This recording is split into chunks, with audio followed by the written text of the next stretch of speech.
Isang masayang pagbati na may ngiti sa aking mga labi. Naghahanap ba kayo ng makakatuwang sa pagre-review ng inyong anak? Meron yan sa DepEd. Ang ETUlay online tutorial ay libre at handog ng ating kagawaran sa pangunguna ng OUA ICTS EdTech. Ito ay isang proyektong makatutulong sa mga mag-aaral, katuwang ang mga magulang o kasama sa kani-kanilang tahanan para masagutan at maunawaan ang mga modules. Hangad din ng programang ETUlay ang matulungan ang ating mga guro sa kanilang mga blended learning classes. Ang ating ETUlay ay mula kinder hanggang senior high school.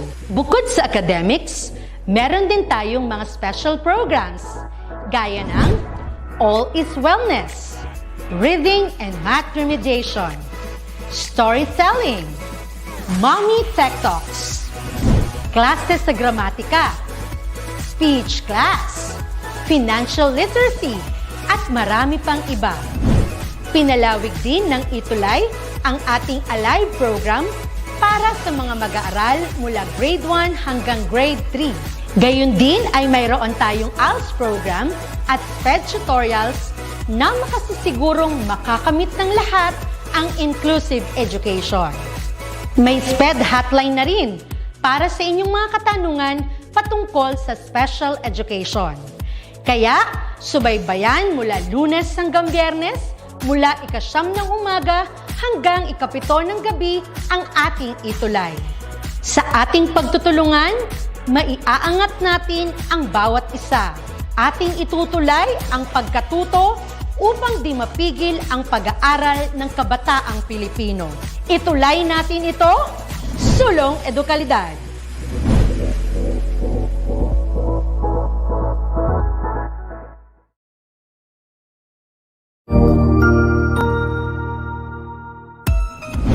Mabuhay! Good day to all! I am your tutor Madge. Welcome to ETUlay, a free online tutorial, an initiative of the Department of Education, Information and Communications Technology Service, Educational Technology Unit, ICTS EdTech. This program is aimed at helping and assisting learners from kindergarten, senior high school, ALS, Alive, and SPED learners. Aside from answering the modules, the ETUlay is offering programs which you will surely look forward to. Together with our parents and teachers, the ETUlay will bridge the gaps where difficulty and ease meet in learning new knowledge and skills. So, let us prepare our modules, pen and paper. Ready your mind to see and hear worthwhile and interesting lessons. Let us now study and learn, together with our volunteer online tutors. Tara na!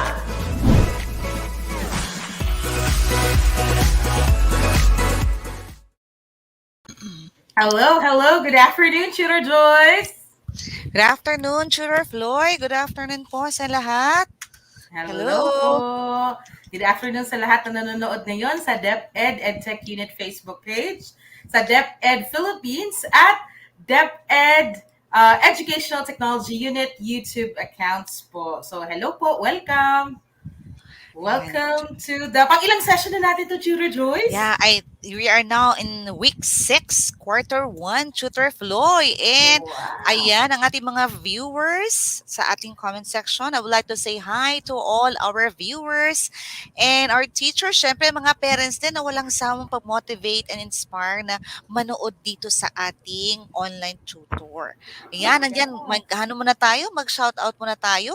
We have here from Jason Samson. Good afternoon to all from grade 11 Bacobo.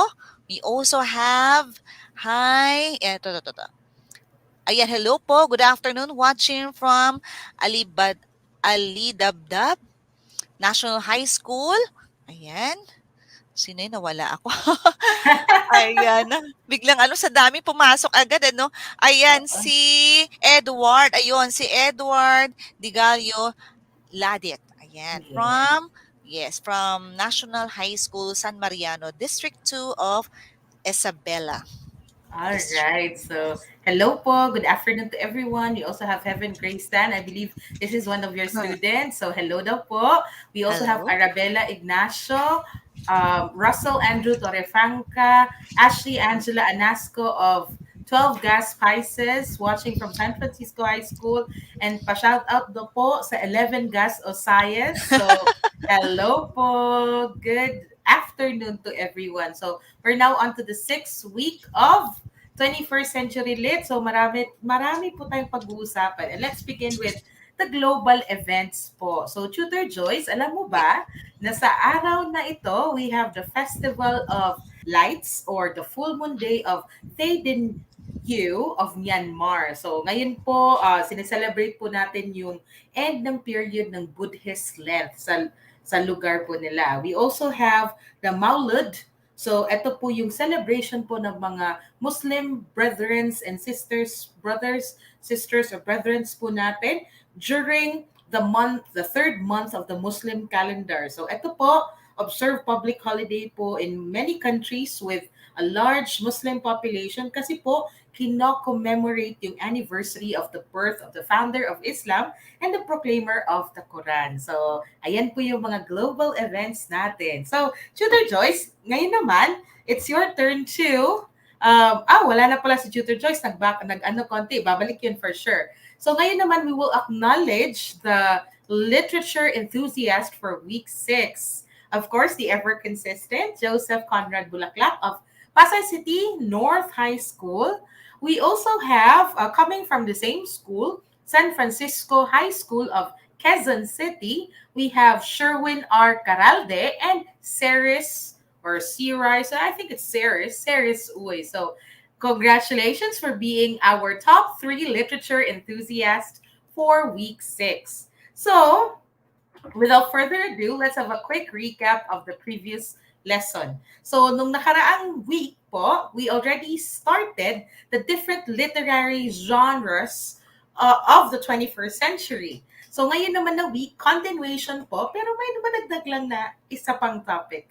So, what is, hindi pala what is, we'll have a quick review and we'll check if you can still recall the things that were covered last time. So, if you have your answers, please feel free to type them in. Type the letter of your answer or simply the answer itself, and then we'll see if you got your answer correctly. So, simulan po natin. This is just a quick multiple choice item. So, there are 5 items. So, get ready. The first question is, which genre of 21st century literature involves an author's narrative in prose, meaning hindi siya naka-line by line or wala siyang meter, simply sentences, narratives, okay? While infusing images or illustrations to a story, often in a comic book fashion, while maintaining the resemblance of the length, the story, or quality of novels. A, is it comic book? Okay. Are these comic books? B, graphic novel. C, illustrated novel, or D, mythology? 5 seconds to answer. 5, 4, 3, 2, 2.5, 1.5. So let's see if there are answers coming in from our dear students. Ano kaya to? Wow! Thank you, Jalen, for the attempt to answer the question. We also have Mark Seleman. So let's see which of these guys got the correct answer. Take note, kamukha lang niya or ginagamit niya yung elements ng comic book, kaso may resemblance siya sa novel. So hindi siya necessarily comic book. So the answer for this item is definitely letter B, graphic novels. Good job sa mga nakakuha. Next question. Which genre of 21st century literature contains excerpts of serialized narratives, naka-series siya, naka-edition, produced on a weekly or monthly basis? Such great frequency involves arranged pictures in image panels and dialogues written in speech bubbles. Ang maganda pa dito, yung narratives niya, minsan kahit mga simple verbal crutches lang or verbal fillers. Yung kahit mga, makikita natin, the speech balloon. Tapos, syempre, lahat ng nangyayari sa isang scene. So, are these, again, comic books, graphic novel, illustrated novel, or mythology? So, baka naman, yung nakarang answer natin, posibleng maging answer dito. So, we'll see if what is the best answer for this item. In 5, 4, 3, 2, and 1. Hello. Thank you, Sir Jerry. Hello. thank you sa colleague namin na tumitingin ngayon. Oh, finally. Good job, Von Viola, Mark Seleman, Heaven, Arabella, and the rest who answered. Now, the correct answer for this definitely would be the answer of the first two students, comic books. Okay. Kasi si graphic novel talaga naka-sentence form siya. Comic book, pwedeng phrase, pwedeng fragment, pwedeng simple scream, and all. Next, which genre of 21st century literature presents a story through 50% narrative or 50 images, 50% images, or sometimes with no text at all. So the choices are still the same. What do you think is the answer for this item? 5, 4, 3, 2, and 1. Let's see. Okay, Keiko answered C. Hello, Angela. Thank you for joining us. So with Erica Estrada, thank you. The answer is, thank you, good job, illustrated novel. So good job, JD Falorina and Jesselyn for the first two folks to answer this item. Okay, so good job, everyone. Now, this is an emphasis or just a quick recap of the melts that we have last week that will still continue this week. Compare and contrast the various 21st century literature or literary genres and the ones from the earlier genres or periods, citing their elements, structures, and tradition. But apart from that MELC or most essential learning competency, we also have a new one this week. Discuss how different contexts enhance the text meaning and enrich the reader's understanding. So, yun po yung dagdag, ha? So the objectives this week would be this one. Of course, we'll still have the differentiation or we differentiate the various 21st century literary genres and their predecessors or yung mga nauna niya or kung saan sila nanggaling dati. So, nalala niyo yung poems, drama, fiction, non-fiction. So, yun yung mga predecessors, okay? Second, explore different contexts to enrich one's understanding of a text. So, there are around 4 that I'll be sharing today. And finally, relate one's understanding of the literary context to one's own life experience. Bakit? How is this even feasible? Why is this even important? Kung alam natin yung context ng isang story, mas madali nating maintindihan, definitely. Now, if mas madali natin siyang maintindihan just because we're able to spot those contexts, edi mas madali nating i-relate yung anecdotes or portions na nasa text sa sarili nating buhay. So, wow, that'd be great, right? So, what is the literature concept of the week? So, well, this is a noun, definitely a noun. Context can mean or can include words that are used with a certain word or phrase and that help to explain its meaning. Kaya meron tayong tinatawag na context clues. So, they give clues, okay? They give us an idea of what might be the situation that's happening in its text, what could be the backstory of characters, and so on. Okay? So, hindi lang siya surface level of comprehending the story. Alam na alam mo bakit naging ganyan, why a certain folk has that certain behavior, or certain character has a certain behavior, mga ganon. Here's an example sentence. To really know a word, you must be able to use it in context. Okay, that's a good one. Here are other sample sentences or another varied meaning. A situation of or group of conditions in which something happens. So ito na yung sinasabi ko. Let's say there's a certain book and you feel like you kind of hate how the folks are reacting in a certain stimulus. Baka masyadong maintrigera yung mga tao doon or masyadong madudahin. So we may want to look at the larger or broader context, probably a historical context, bakit medyo mahilig mang-intriga yung mga tao sa panahon na yon. And you will understand why the characters are behaving in such a way. So that's a perfect application of context. Kaso lang, historical siya in a sense, historical context. Okay? Next, here's other examples. The book puts these events in their proper historical and social context. Or, we need to consider these events in context. So, madali lang siya. Now, how do we expect for context to really help us understand literature? Simple, because it gives us the setting within which a work of writing is situated. Binibigyan tayo ng idea. Anong era yan? Anong klaseng tao yung nasa era na yan? Or probably how people behave in a certain culture, a certain belief that's being practiced by the folks in there. So lahat yun cover ni context. Background information, circumstances, events, okay, leading to the current events of the story. Pwede ding backstory ni character. Okay, so we would know why he or she behaves in such a way. Inulit ko na yan, no? And syempre, personality niya. So, in other words, context provides meaning and clarity to the intended message.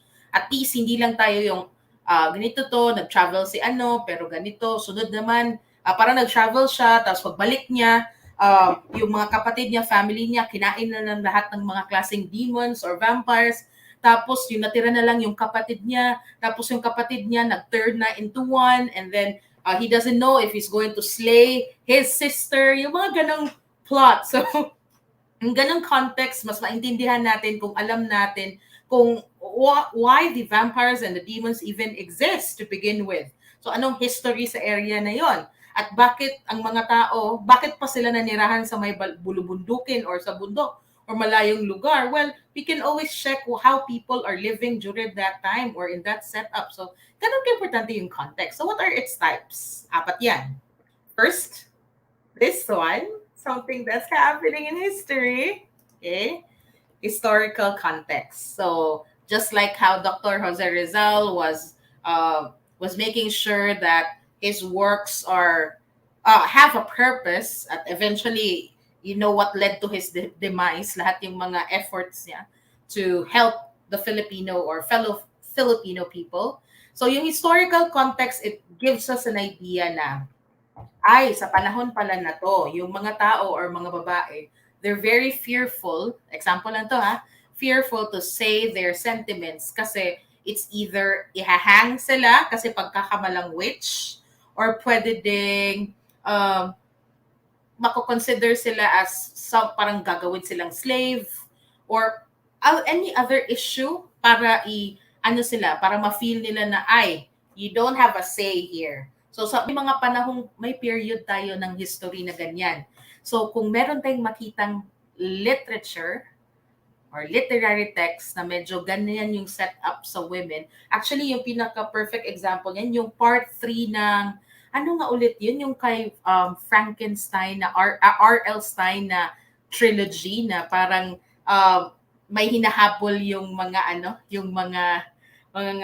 known killers sa area. Tapos yung sa part 3 niya, last part, they go back in time and see how women are treated and how they are being labeled as witches even if they aren't. Yung mga ganon. Okay? So, may historical context parate. Next, physical context. So, this pertain to the physical environment that will influence how certain characters act or behave and how the audience understands them. Perfect example. If two people break up or two couples break up at home, medyo, parang matatanggap pa konti ng partner kung nagsigaw-sigaw yung girl or nagtapon ng plato or whatever. Kasi hindi naman ganun karami yung audience nila. Pwedeng neighbor na chismosa, pwedeng ganun. Pero hindi naman natin, parang you can always see how people are more comfortable laying the cards and their feelings. Kasi nga, ang physical context, kaya lang, reachable. Andyan, mas comfortable yung mga tao. On the other hand, if two couples break up in public, let's say, in the middle of the game or halftime, bigla silang nag-away sa court.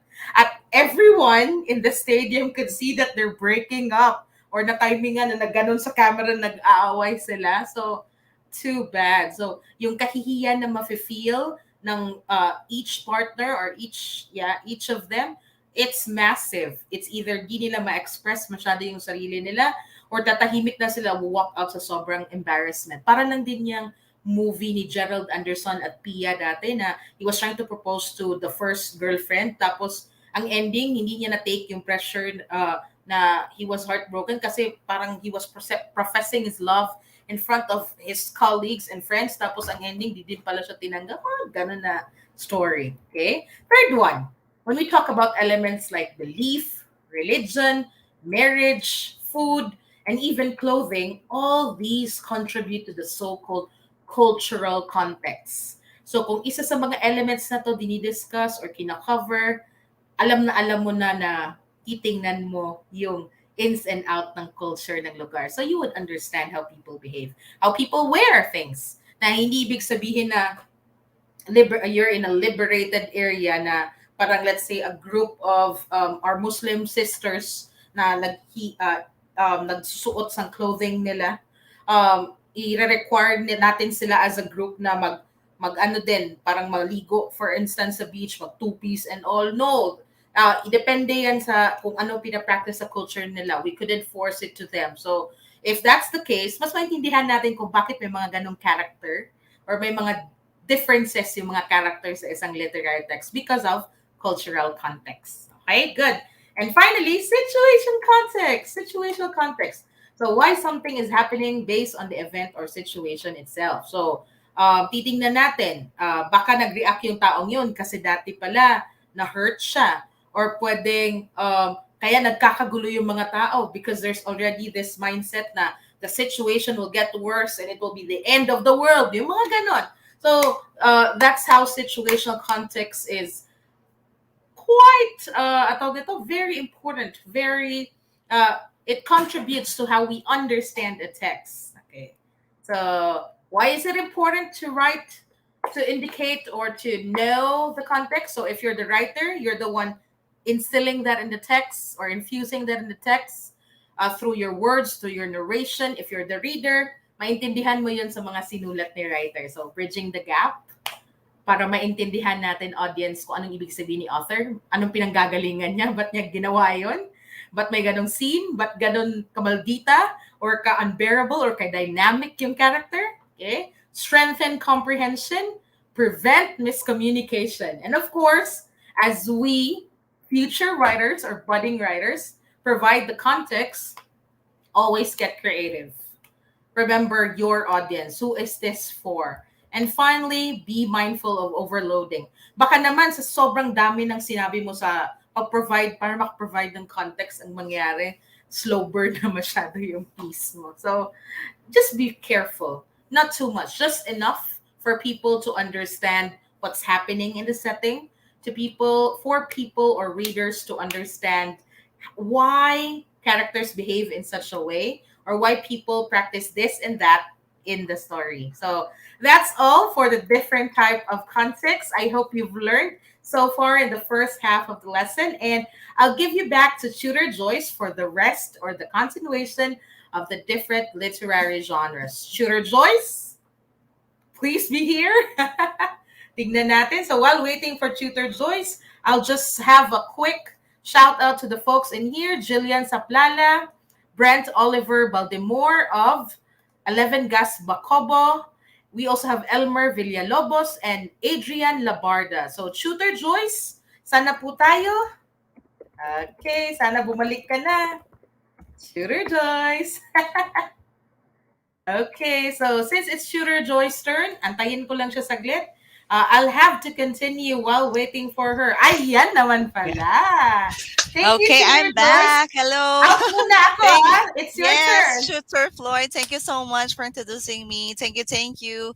Okay, I am your Tutor Joyce, and of course, continue joining us today for we explore the word of fun and excitement here in the 21st century literature from the Philippines and the world.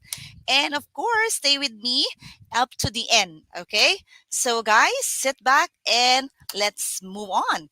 So to start with, let's have here who can guess? Okay, who can guess what if you can remember our lesson back then last week, we have the 21st literary genres. So here, what do you think is for sale baby shoes never worn? Is an example of yes. Kindly type your answer in our comment section. Mm-hmm. Ano kaya ito? Anyone? Mm-hmm. Uh-huh.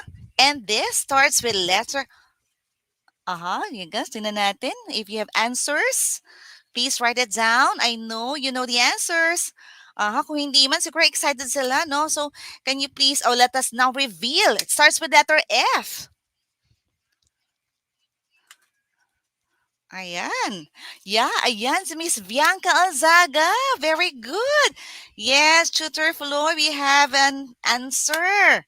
Ayan. And the correct answer is, it's a flash fiction. Ano pa itong flash fiction? So actually, a flash fiction from the word flash. Para siyang si Flashman, ano? Flash fiction, it's actually is imaginative literature of extreme brevity. And not only that, we speak of flash fiction, it's more on a very short story. You can even have this for, a sudden, no, a sudden fiction or a postcard fiction. It's also have it as a nano tales and short stories. Ayan, kumbaga, mas maiksi siya sa short story. Okay, next. Okay, and yes, next please. Why do we write, no, by the way, no, why writers do write flash fiction? Bakit nga ba? Well, actually, these writers that are very good in writing, like Ernest Hemingway, the one that we have presented, For Sale, Baby Shoes Never Worn. Actually, there are three elements that we can find there. We have the for sale, no, which is the mind recognizing that thing is something's being sold, and then the baby shoes, we know that's as a fragile a baby, and then never worn. I mean, say the babies there never exist or even not there to wear the shoes. Okay, so it's a very a deep some kind of a short story, but then again it has complete elements of a short story. Okay, yan. So if you're going to compare what a flash fiction from a short story, from we have here based on the length, yes, we have shorter for flash fiction, we have shorter than a short story, while a short story shorter than a novel. Okay. Another, we also have 6 to 1,000 words, a flash fiction or 500 words or less, while a short story has 5,000 to 10,000 words. So you see the difference between a flash fiction from a short story by length, if you compare it to a length. And another one, of course, how about the characters, the setting, and the plot? How do they differ? Next, please. And so we have here, well, if we'll be comparing the characters, how the flash fiction from a short story differ with one another is number one, we have, of course, one setting would speak of flash fiction, okay? While the short story has one or few settings, not much backstory from a character and character development would speak of flash fiction, while in a short story, we have the single theme and one or a few characters. And not only that, short story has a few characters with few setting with a place, time, and such a day or couple of weeks. No, it's actually a well-rounded characters when we speak of a short story. However, a flash fiction, just additional, is our best fictions written by that writers can pick entire story idea. So just imagine that, no? Into a few short paragraphs. So hindi na kailangan masyadong mahaba kasi if you're going to read a flash fiction from the entire story of that flash fiction, you really can understand already the story. Okay? Another?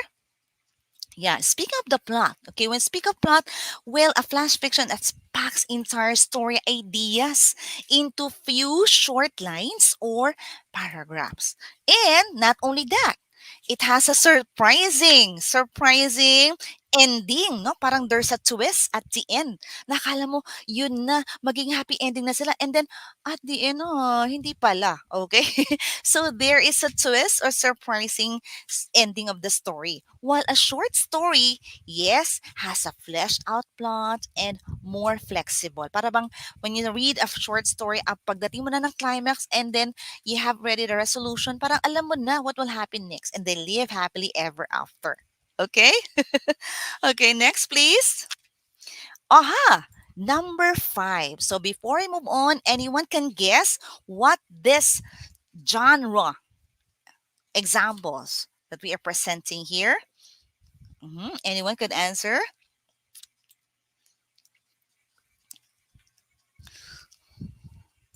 Yes, ayan. There's your writing. So, yes, and a clue. Well, this genre dealings with imaginative concepts. Ayan nagbigay na ako ng clue. What type of fiction, Mark? Ano kayang fiction ito? I think Bon got the correct answer. Tutor floor, reveal na natin. Go, go, go. Yes, it's a speculative fiction. Ayan, talagang bonggang-bongga speculative fiction. Actually, this fiction dealing with imaginative concept, as I have mentioned, futuristic scenes, ayan yung mga technology, space-time, and then parang mga faster than a light travel, and parallel universe, or even extraterrestrial life. Ayan. And actually, if you're going to classify these speculative fiction that we know, no, we have the subgenres of the speculative fiction.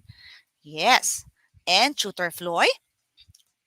Ayan, no? We have number 1, we have science fiction. So science fiction, actually, these are stories about time travel. Ayan, mga aliens and robots. Ayan. Sci-fi fantasy fiction naman is more on the mythology, folklores, and even fairy tales. Ayan, yung mga mahihilig sa fairy tales. Ayan, go with the sci-fi fantasy fiction. Moving on, we have another one, the supernatural fiction, or tinatawag natin mga witchcraft. Okay? Do you believe in witchcraft, guys? Yes, maybe nowadays parang medyo bihirang-bihira na mga naniniwala sa mga ganyan, no? Mga psychic abilities. Yeah, that's it. Another, we have also the space opera fiction. And what is this all about, the space opera fiction? Well, it's play about soap opera. Yan, no? It's more on the romance, ayan, conflicts, and even adventure. Pasok dyan ang space opera. How about the urban fantasy fiction? Speaking of word urban, well, it is more on civilizations of the authors and usually also with magical rules. Magic rules to operate no on the underworld or in the real world rather. Okay? Next. We also have, yan, yung utopian at saka dystopian fiction. So what's the difference? So pag sinabi natin utopian fiction, more on perfect, ideal, or yun yung sabi ko kanina pala, no? Just you have a civilization and the authors deemed to be a perfect ideal societies. Yun yung tinatawag na utopian fiction. While dystopian fiction, it's more on the novel satirizing the government rules. Ayan, poverty, oppression, ayan yun. And we also have the apocalyptic fiction. Ano naman ito? This is more on stories that take place before and during the huge disaster that wipes out a significant portion of the world's population. Yun tinatawag na apocalyptic. While the post-apocalyptic, it is from the word post, it's more on the after, no, event and focus on the survivors naman. Ano, kumusta na kayo mga survivors? And they're creating this stories, no, about navigations, okay, ayan, mga total breakdown of society. Ayun.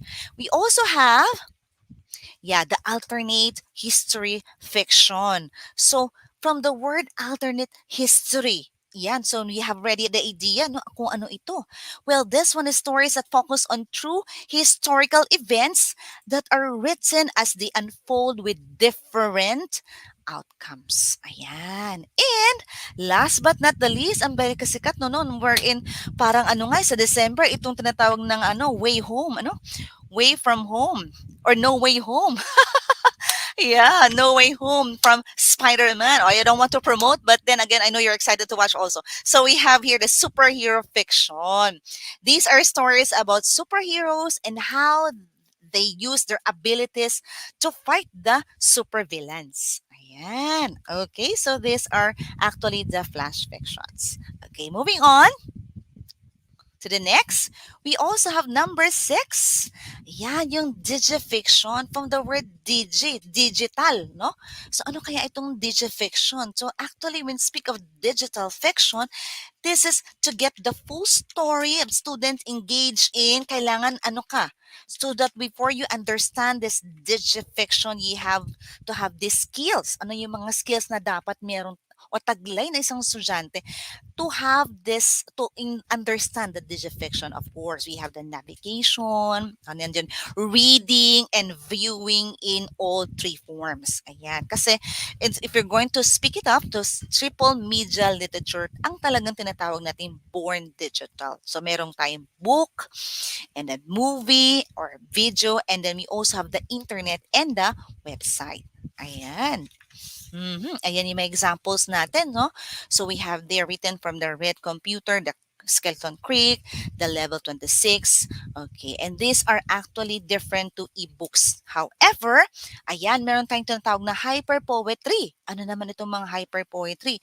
So actually, these are digital poetry that we can see using links. Ayan, yung mga links lang, yung mga hypertext, markup, etc. So this is one of the examples. We have here the butterfly, okay, titled the Watch Me Whip.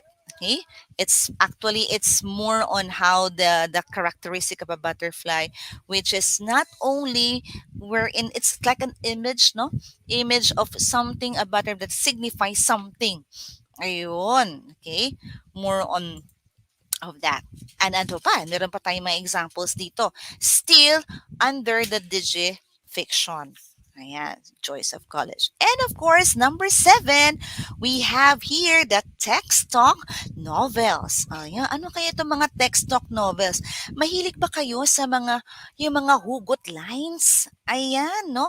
Actually, these text talks novels are narratives in email, IM format, stories all told entirely in dialogue, simulating social media exchanges. Ayan, yun yung mga tech talks novels.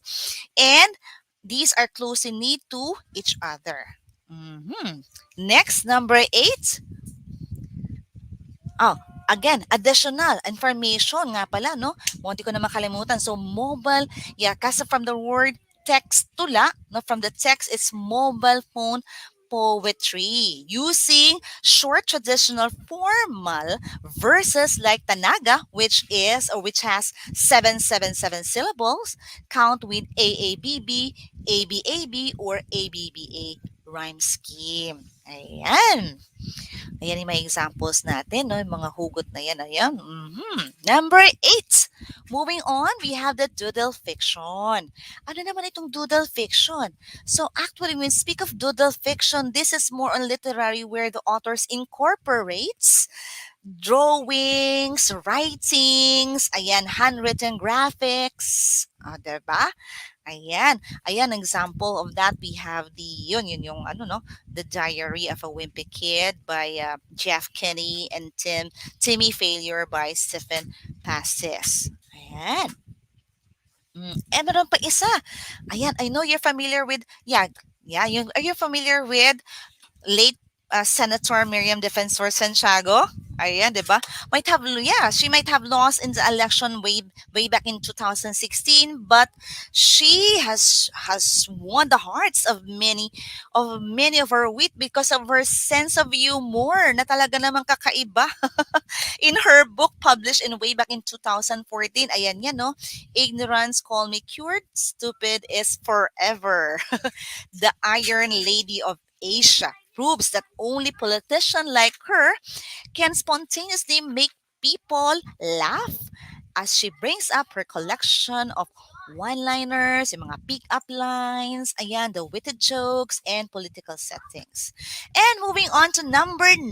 Ano kayo itong number 9? The blog. Alam ko, very familiar kayo sa blog. So this blog is a web blog, a website containing written by one person containing his own opinion.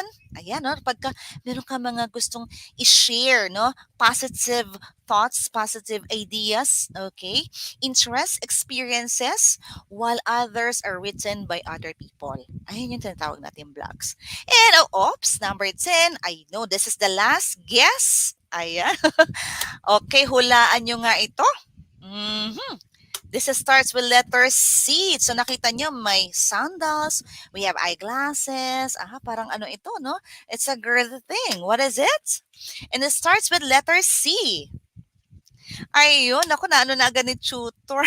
May mga sagot tayo sa comment section. Okay, well, this is a chick literature. Well, we speak of chick literature from the word chick, no? It's a modern womanhood, often humorous and lightheartedly. Para mga, ano ito, parang women empowerment. Ayan, focusing on social lives, relationship of being professional women. Ayan, number 11, we have the creative nonfiction. From the word creative and nonfiction describes the form. Well, we speak of creative refers to the use of literary crafts, techniques, writers used to tell stories, no? Yung mga paano siya about real people and events. While nonfiction, it's a part of, yes, writing down just, yes, as using anecdotes kasama dyan, no? Yan. And while speak of nonfiction, it's a compelling, vivid, dramatic manner. Okay. And of course, for fictional elements are employed to create a cohesive story. Yan yung mga character developments. No, speaking of this, no? So word creative, well, pag sabi kasing creative nonfiction, actually the goal of this is to communicate a bit of a real world, a personal experience, a scientific discovery, okay, a history, a place, a person in a way that will sing on a page, inform and change readers and make an impact. Ayan. So make sure everything is factual, accurate. So these are the golden rules of writing creative nonfiction. No, I knew we'll be encountering this subject even in senior high school. No, so play with person. Kasi pag sinabi natin, make sure. So make sure that everything is factual and accurate. Okay, play with person. But sabi ng play with person, considering the shifting from first person to third person or vice versa. Ayan. Well, we speak of follow emotion kasi when we speak of creative nonfiction, we also consider this as one of the golden rules that we have, no, by Mark Galdwell. Okay, this is more on creative nonfiction writer often listen to their emotions, ayan, and how their feelings affect the shape and tone of their writings. And lastly, we have the incorporate literary techniques like the synecdoche, metaphor, allegory. Okay, so ayan, and many more. Ayan. So, that's it, Tutor Floy. And yours truly would like to leave a very, very nice quote about the context. According to Gregory Bateson, without context, words and actions will be misinterpreted or may have no meaning at all, diba, Tutor Floy? Ayan, bumalik sa Tutor Yes. Floy. I'm back, the flash. So, Yes. Tutor Joyce, thank you for leaving that beautiful message. And for the information of our students, kahit po nagdagdag po tayo ng doodle fiction at may pa-example tayong parang yung libro ni Miriam Defensor Santiago, yun parang pwede siyang masamang example pero hindi talaga siya exactly ganon. Partially, medyo may doodle siyang nangyari. Tayo lang mga Filipinos, we're just so fond of doodle fiction and other 21st century lit genres na kahit hindi mga writers natin yung sumusulat. Kaya diniscuss po namin. So thank you po, Tutor Joyce. And sa ating mga students po. Ito po yung task of the week. Nakita po namin yung mga task nyo. Next week, i-post po namin dito mismo sa live stream yung outputs po natin last week and this week. So take a picture of yourself with a book or any literary text that you've recently read.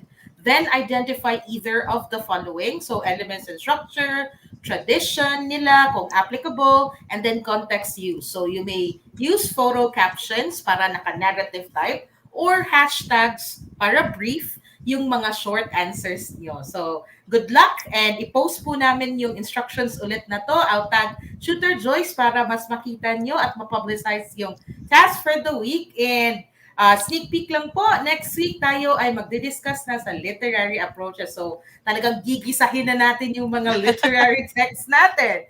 So, please tune in every Tuesday, 4 to 4:40 p.m. Tutor Joyce and I will be with you for 21st century literature from the Philippines and the world. So, Tutor Joyce, sino yung mga susunod nating fellow teachers na maglo-live stream din? Yes, up next, reading and writing by Tutor Jess and Jen, and creative writing by Sir Kit and Sir Jerry. Once more, we are your tutor, Tutor Joyce. And Tutor Floy. Okay, saying goodbye and thank you, everyone. God bless. God bless. Take care, everyone.